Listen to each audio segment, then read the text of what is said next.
अयोध्या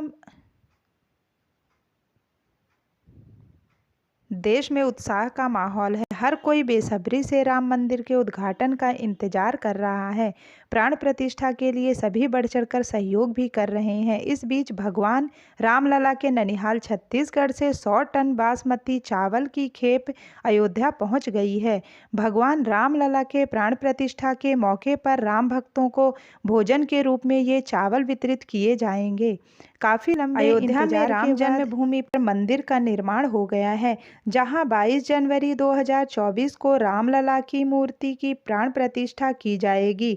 देश ही नहीं बल्कि दुनिया भर के लोग इस दिन का बेसब्री से इंतजार कर रहे हैं और इसके साक्षी बनने के लिए अयोध्या नगरी पहुंच रहे हैं। देश भर में इस दिन का पर्व त्योहार की तरह मनाया जा रहा है। इसके लिए हर गांव, गली और घर में खास अंदाज में न्योता भी भेजा जा रहा है। रामलला के प्रतिष्ठा के लिए घर घर जाकर न्योता दे रहे हैं। काशी के इस ज्योतिषाचार्य ने ही रामलला की प्राण प्रतिष्ठा का शुभ मुहूर्त निकाला है। ज्योतिष गणना के बाद 22 जनवरी को दोपहर 12:29 8 सेकंड से लेकर 12:30 32 सेकंड तक शुभ मुहूर्त उन्होंने रामलला की प्रतिष्ठा के लिए निर्धारित किया है। इस 84 सेकंड के समय को बहुत खास बताया है। पीएम नरेंद्र मोदी और अन्य गणमान्य की मौजूदगी में इसी समय में रामलला की गर्भगृह में प्रतिष्ठा का कार्यक्रम संपन्न किया जाएगा। इस न्योते में अक्षत यानी चावल का उपयोग किया जा रहा है, जो कि बेहद ही पुरानी परंपरा है। आइए जानते हैं क्या करें इस अक्षत का।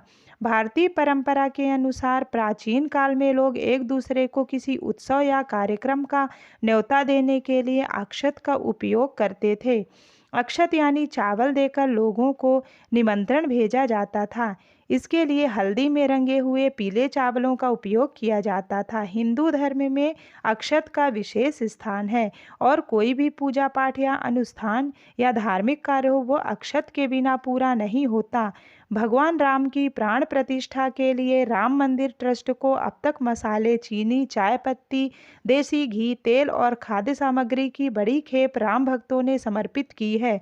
प्राण प्रतिष्ठा के मौके पर अयोध्या 36 जगहों पर भोजनालय चलाया जाएगा। राम मंदिर ट्रस्ट और विश्व हिंदू परिषद यहां आने वाले राम भक्तों को निःशुल्क भोजन उपलब्ध कराएंगे।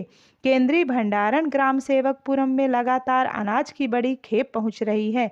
पीएम नरेंद्र मोदी अयोध्या में 22 जनवरी को राम मंदिर का उद्घाटन करेंगे, जिसके लिए 16 जनवरी से रामलला के विग्रह के अधिवास अनुष्ठान भी शुरू हो जाएगा।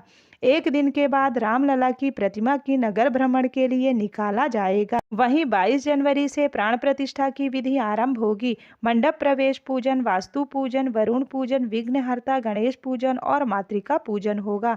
पीएम मोदी ने शनिवार को अयोध्या में एक जनसभा में कहा था कि पूरी दुनिया 22 जनवरी को ऐतिहासिक राम मंदिर के प्राण प्रतिष्ठा समारोह का इंतजार कर रही है। उन्होंने लोगों से अपील की थी कि वे राम मंदिर की प्राण प्रतिष्ठा के दिन को दीपावली के रूप में मनाने के लिए अपने घरों में दीपक जलाएं और क्योंकि सभी के लिए उस दिन अयोध्या आना संभव नहीं है, तो इसलिए 22 जनवरी के बाद अयोध्या आएं। 3:22 जनवरी को जिस चावल का भोग लगेगा उसकी पैदावार बिहार के कैमूर जिले के मोकरी गांव में होती है। अन्य जगहों पर भी यह चावल होता है, लेकिन यहाँ की खासियत अलग है। यह खास किस्म का चावल अपनी विशेष सुगंध और गुणवत्ता को लेकर विश्व विख्यात है। गांव वालों के अनुसार जिस किसान के खेत में इस चावल की पैदावार होती है, उस खेत में साल भर दूसरी कोई फसल नहीं की जाती है। मोकरी में 6 से 7 की संख्या में से कुएं हैं, जिसमें बारिश का पानी पहुंचता है। लबालब भरे कुएं से पानी खेत तक पहुंचता है।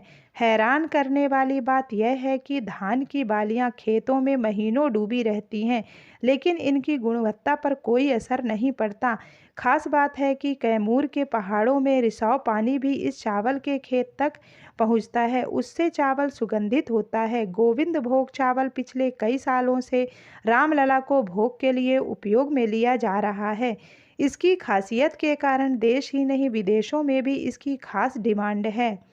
भगवान राम की मूर्ति के प्राण प्रतिष्ठा में शामिल होने के लिए देश भर में लोग पहुंचने वाले हैं। इसके लिए राम भक्त गली गली जाकर पीले चावल देकर इस कार्यक्रम में शामिल होने का निमंत्रण भेज रहे हैं। इसमें एक लिफाफे में थोड़े से पीले चावल हैं, जिसमें निमंत्रण माना जाता है।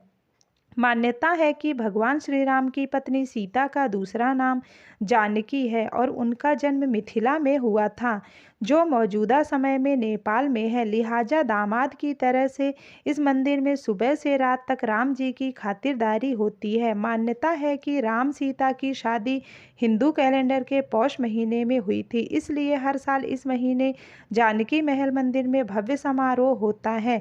भगवान राम की शादी की सालगिरह के दौरान यहाँ बड़ा संख्या में श्रद्धालु पहुँचते हैं। जिन लोगों के घर में रामलला के प्राण प्रतिष्ठा का निमंत्रण गया है, वह यह सोच रहे हैं कि निमंत्रण में मिले अक्षत यानी चावल का क्या करें। तो बता दें कि धार्मिक दृष्टिकोण से अक्षत का विशेष महत्व होता है और इसे पूजा पाठ व तिलक में मुख्य रूप से उपयोग किया जाता है। इसलिए निमंत्रण में आए अक्षत को अपने घर की तिजोरी में रख दें तो कभी धन की कमी नहीं होगी।